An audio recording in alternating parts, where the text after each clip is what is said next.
One of the dominant facts about American healthcare spending is that if you look at the rise in income per capita and the rise in healthcare spending per capita, healthcare spending has been outpacing income by 2 to 3 percentage points per year for 30 years. And that's been a fundamental problem in the American healthcare system. Over the past several years, 2 to 3, depending on how you look at the numbers, we've seen healthcare spending slow down. And that's given a lot of people hope that somehow we've finally turned the corner in this horse race between resources and costs. I'm a little less optimistic.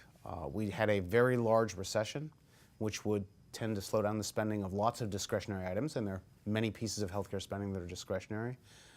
We also saw a slowdown in the mid-90s, and we all declared victory, and it came right back.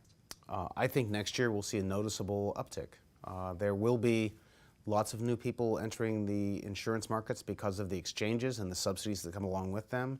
And those subsidies are very generous, up to 400% of the federal poverty level. These are an invitation for people to get coverage and to buy more health care. I think that'll place a lot of pressure on spending. Same is true of the Medicaid expansions. We're hearing a lot of talk now about governors, particularly Republican governors, deciding to go ahead with the Medicaid expansions. That means 100% coverage for people to go out and, again, get health care. And if you put 30 million more Americans into a healthcare system with the same providers, you're going to place upward pressure on costs and on spending.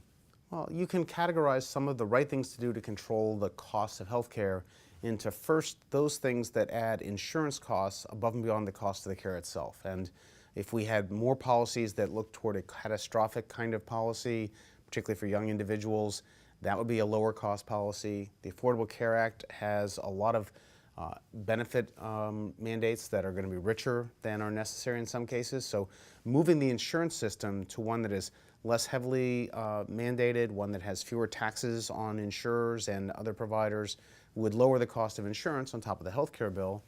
And with the health care bill, I think it would be very sensible to think hard about who we're subsidizing and how much. Targeting the subsidies more carefully to those who genuinely need them. I think the Affordable Care Act subsidies in the insurance exchanges are far too generous and will feed the health care expansion. I think health care reform starts with Medicare reform. And right now we have a fee-for-service Medicare system that says to the beneficiaries, hey, go get what you want, we'll pay the bill, no worries.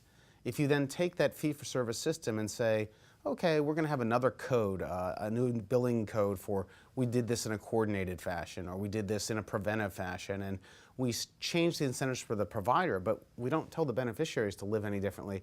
I don't think ultimately it will succeed.